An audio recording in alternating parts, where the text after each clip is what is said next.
कहानी एक ऐसे घर से जहां शादी का माहौल है, लेकिन टेंशन और शांति इतनी कि शादी का घर किसी जंग के मैदान जैसा दिख रहा था। अरे जैसा मर्जी डेकोरेशन कर दो, पैसों की चिंता मत करो। इतना पैसा जब लड़के वालों को दे दिया तो फूल वालों को देने में मुझे क्या दिक्कत है? अरे धीरे बोलो ना, साफ लग रहा है कि फ्रस्ट्रेटेड हो। अरे तुम तो चुप ही रहो। एक बेटी संभाल नहीं पाई। सारा दिन मैं काम पर जाता था, सोचता था घर पर बच्चों को अच्छे से संस्कार मिल रहे होंगे, लेकिन नहीं, मैडम को तो अपनी किटी और फैशन से फुर्सत मिले तब ना। माँ चुपचाप वहां से चली जाती है। समझ में नहीं आता कि आखिर शर्मा खानदान में हो क्या रहा है।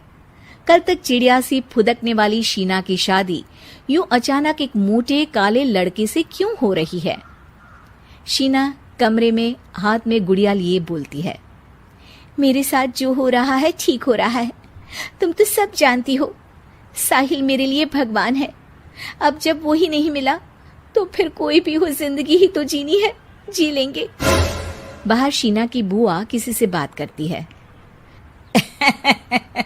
अरे मोटा नहीं, उसे तो खाते पीते घर का कहते हैं। अब ओबेरॉय का नाम भी किसी को बताने वाली बात है। उनका इकलौता लड़का तो करोड़ों की सामी तो है ही। अरे हमारी शीना बिटिया तो रानी बनेगी, रानी।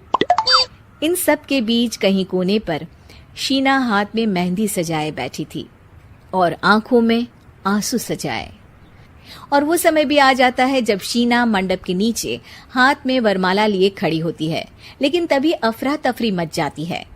कोई कहता है, अरे लड़के की माँ को हार्ट अटैक आ गया। अरे अच्छी खासी थी, कैसे हो गया? अरे कहते हैं ना, किसी किसी लड़की के पैर अच्छे नहीं होते, हो सकता है कि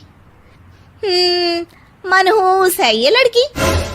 शीना पास खड़ी सब सुन रही थी। फिर शीना अपने कमरे में आ जाती है। शादी ये कहकर नहीं होती कि लड़की मनहूस है। अब लगातार शीना के लिए लड़के देखने आते, लेकिन आस पड़ोस या किसी के कहने पर शादी हर बार टूट जाती। लेकिन एक दिन, अंकल, मैं काफी दिनों से आपसे मिलने की कोशिश कर रहा था, लेकिन हिम्मत नहीं हो पा रही थी।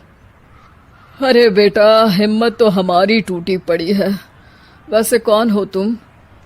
अब मेरा नाम साहिल है अंकल। मैं शीना से प्यार करता हूँ और उसी से शादी करना चाहता हूँ। अरे अब तो किस जात के हो ये भी मायने नहीं रखता। बेटा, मेरी बेटी मनहूस है। ये सब कहते हैं कि इसीलिए उसकी शादी नहीं हो पा रही। अगर तुम शादी करने को तैयार हो तो ठीक है। शीना की शादी साहिल से हो जाती है। अगले दिन साहिल की माँ का देहांत हो जाता है और एक बार फिर लोग शीना को अपशकुनी कहने लगते हैं। अरे खा गई दीदी को ये। अरे क्या जरूरत थी साहिल किसी मनहूस को घर लाने की? पर बुआ, माँ की तो तबीयत पिछले कई साल से खराब थी। डॉक्टर्स ने जवाब दे दिया था। क्या पता ये भी उनका सौभाग्य हो कि वो बहू का मुंह देख पाई। अरे बहू का मुंह देख पाई, या ये कह लो कि बहू का मुंह देखते ही स्वर्ग लोक सिधार गई। खैर, हमें क्या, घर तुम्हारा है, हम तो चले। अब शीना को खुद पर ही शक होने लगता है कि कहीं सच में वो अपशकुनी तो नहीं। साहिल, हम दोनों की शादी नहीं हुई होती तो अच्छा था। देखो ना, कैसे पहले मेरी शादी टूटती थी और अब तुम्हारी माँ भी। अरे ऐसा कुछ नहीं होता शीना, अपशकुनी वगैरह कुछ नहीं होता। ये सब तो ईश्वर के खेल हैं। वो शादी तुम्हारी इसलिए टूट गई क्योंकि तुमको मेरी पत्नी बनाना था, और माँ का जाना तो तय था।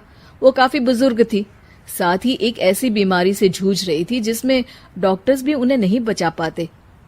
शीना साहिल की बात सुनकर तसल्ली कर लेती है और वहां से चली जाती है। अगले दिन, शीना, अरे ओ शीना। क्या हुआ? उफ, कहीं फिर मेरी वजह से कोई नुकसान? अरे नहीं नहीं शीना, तुम जानती हो, जिस प्रॉपर्टी के केस को हम बरसों से लड़ रहे थे उस पर फैसला आ गया, वो भी हमारे हक में। अब हम करोड़पति हो गए शीना। शीना शांत रहती है। अरे क्या हुआ? करोड़पति बनकर तुमको खुशी नहीं हुई? शीना की आंखों में पानी आ जाता है। चलिए जी, कुछ तो अच्छा हुआ मेरी जिंदगी में आकर आपके साथ। साहिल शीना को गले लगाकर कहता है, मेरी नई नौकरी भी तुम्हारे ही आने से लगी। ये प्रॉपर्टी का केस जीता। सब कुछ तो तुम्हारे आने के बाद ही हुआ, फिर तुम मनहूस कैसे? ये सुनकर शीना खुश हो जाती है।